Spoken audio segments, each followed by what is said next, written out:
Alright, ladies and gentlemen, as requested, doing my first DIY video ever, so be gentle, but making a Kokedama. So that's one of these things. Yeah, basically Coco means moss and Dama or Tama means ball, so it's a moss ball, which is Sphagnum Moss mainly, and you got an indoor plant, so this is just a little fern. So let's get started. A few things you'll need. First one is Vermiculite. That's this stuff. Pretty fluffy and light. Just allows a bit of aeration in there.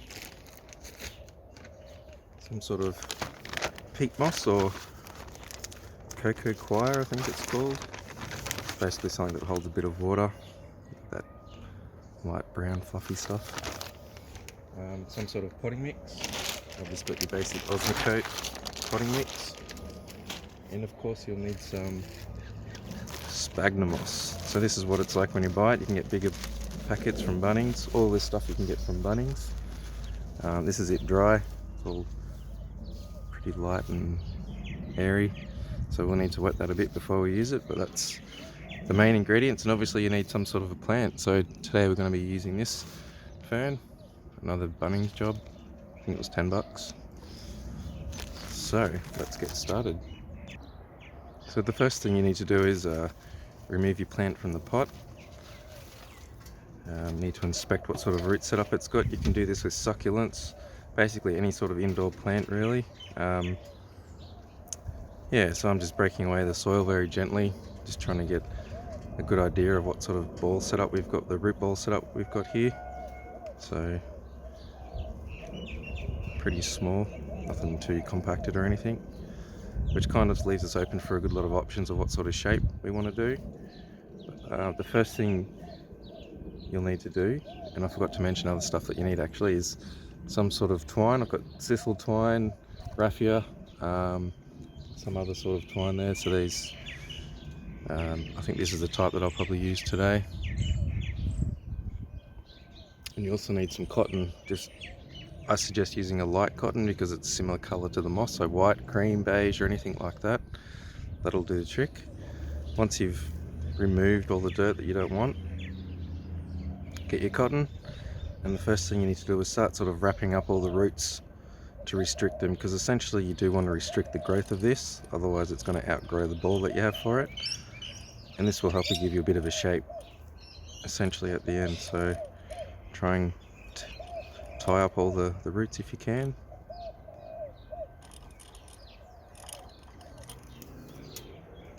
That's our first step complete.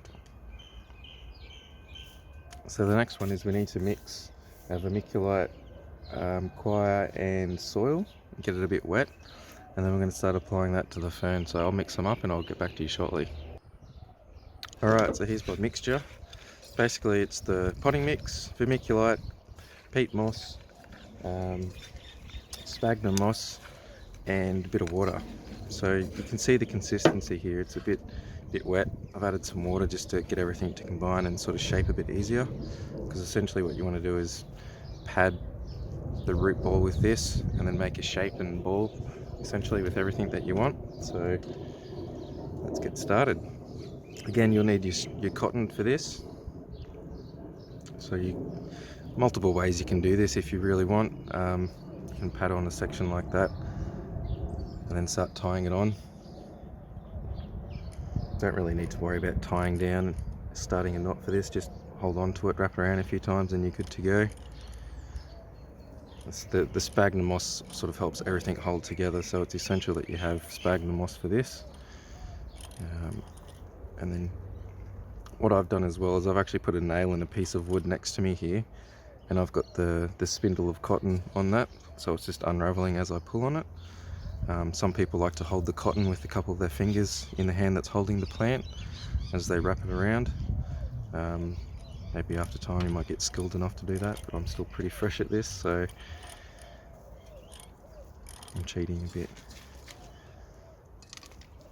So I'm going for a basic ball shape here. I don't want to do anything fancy or out of the ordinary. This is actually going to be a gift for someone. I don't know that they're getting it yet. So let's hope it turns out alright.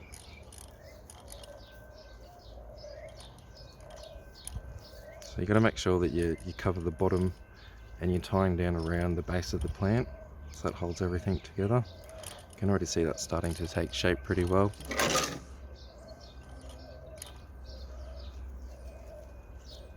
So you can go as big as small as you want. If you wanted to, you can add more soil at this stage. That'll help bulk it up a little bit. But next we'll be adding just sphagnum moss, wet sphagnum moss, and that'll bulk it up a little bit more. So I think the general rule of thumb for this is you don't want to go too much bigger than the reach of the way the leaves reach out. So essentially you want to keep it maybe an inch or so bigger than what it is and sort of keep it in line with the, I don't know the correct terminology. You see what I'm doing there? Add just a bit more here.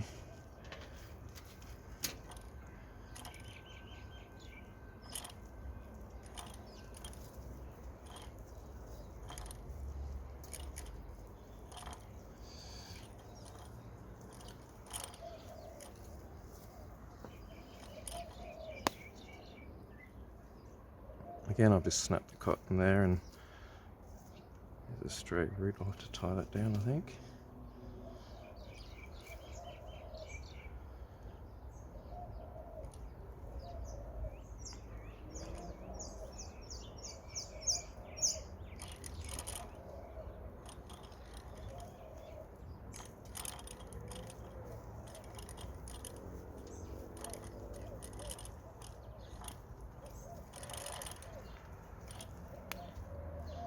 Alright, let's prepare for the next stage.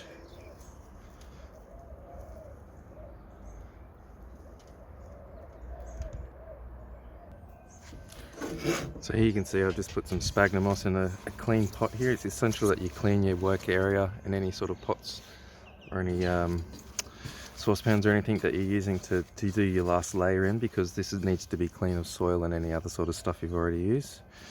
So I think I forgot to mention the ratios of the mix I made. So I did probably about a handful of the peat moss. Probably that's the least amount of anything that you need to use. And then maybe a bit more than a handful of vermiculite and soil, and probably about the same with the sphagnum moss as well. You really just want to mix it just maybe half a cup of water in with that to sort of get it all wet and combining well. But there is no rule or exact ratios of what sort of mix you're meant to make. It's just you need to have a bit of everything and not too much of the peat moss.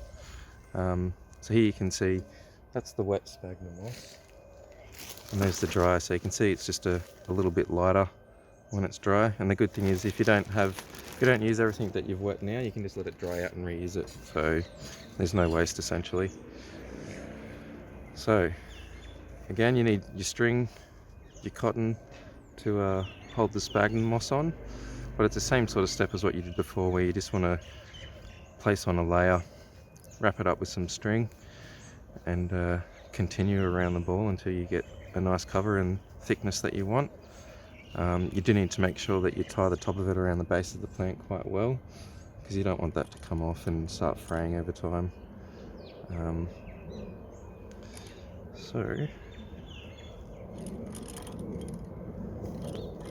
And the good thing about the sphagnum moss is it holds together really easily because it's so stringy and fluffy.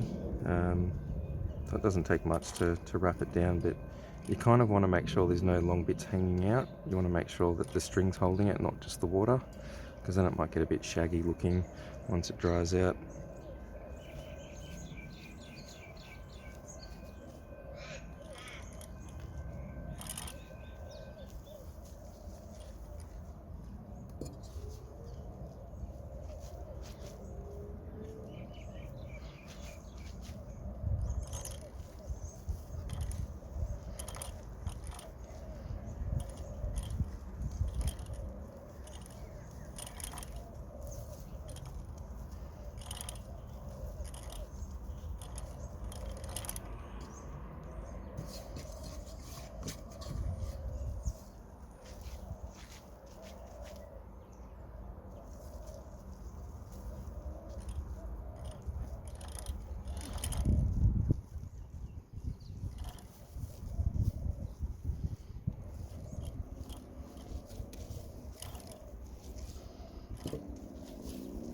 So you can see there's a few patches there where I've got some of the soil from the last layer showing, so I have to actually wet up a bit more sphagnum moss. I think I've already used my little batch up.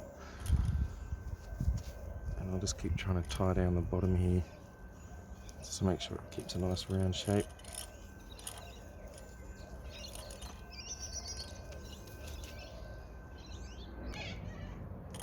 So one other thing we were told when I learnt this only last night, if you've got a plant that's got a lot of roots, like a really big root ball, or is quite root bound in the pot, you should really try and avoid trimming the roots. You really just want to tease them or tickle them, as some people say, and just get rid of the soil and try and retain as much of the root system as you can. And that'll help you then make the shape and get a nice starting point for building up the base. I think I've pretty much finished covering this with cotton now and sphagnum moss.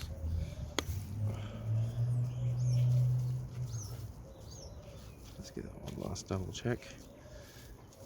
If you do have a few little bits hanging out, it's not a bad thing at the moment, because you've still got your last bit of twine to go on, which is the final stage. I think that's looking pretty good. Maybe there's one little patch there.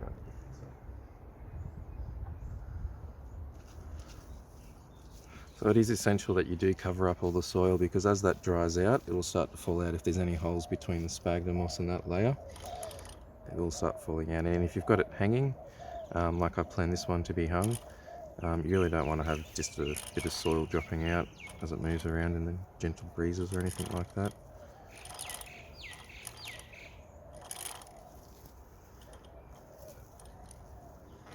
Sorry for going off camera so much, a bit new to this.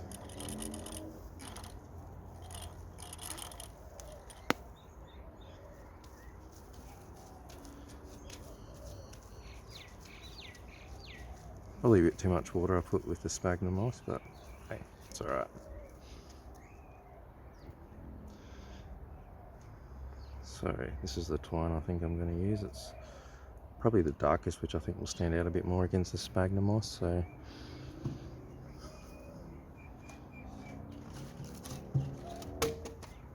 dropping everything else around me.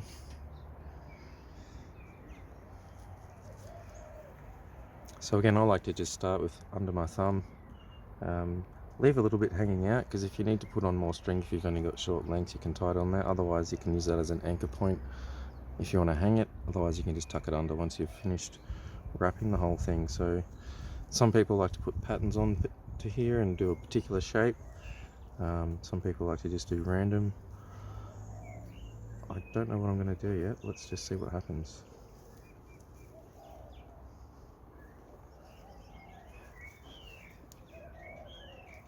I'm trying to make sure you catch all those little bits that are hanging out still.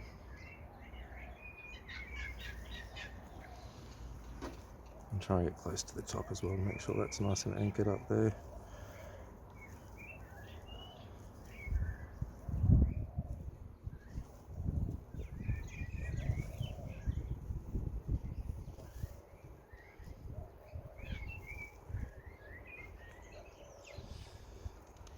So with feeding these, it's really just dependent on the plant, but most of the time you just want to add a little bit of liquid fertilizer during the growing season, maybe a bit midsummer, something like that.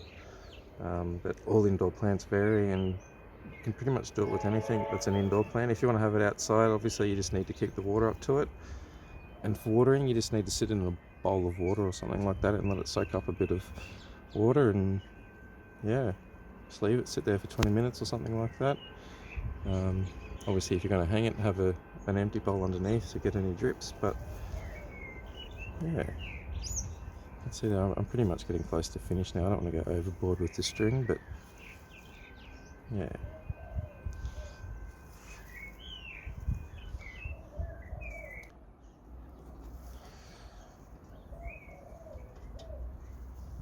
So let's just tuck this under somewhere. Try and go a couple of layers deep if you can when you're tucking the last little bit in. Just makes it a little bit more secure. I'm going to try and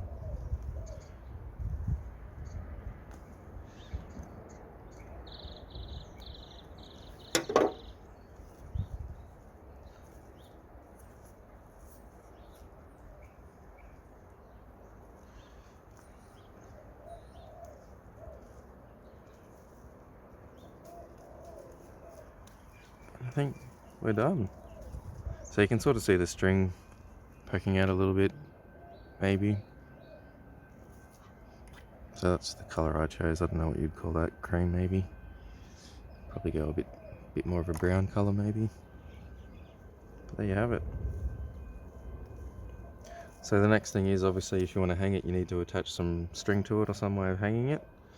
There's probably a multitude of ways you can do it. I saw a fancy way of hanging pots where you basically lay the string on the ground in a particular pattern and pick up certain ends and fold it under, and comes up with 4 strings basically coming up around the pot, so you can hang it up nice and easily.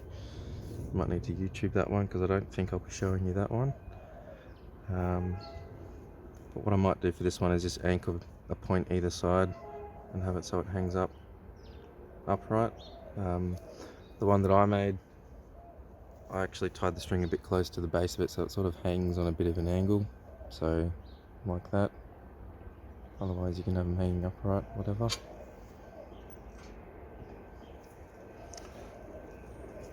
So I think that pretty much covers it. Yeah, just make sure when you obviously tie it on, if you're going to hang it by the sides or something, just try and tie it under a couple of bits of string instead of just one. That'll stop it from slipping around and moving. Do as I say, not as I do. So you can see that's under a cross there, that might actually stay alright. I think I'll just make these really long and untied, so the person that gets it can make it the right height that they want. So I think that about sums it up, folks.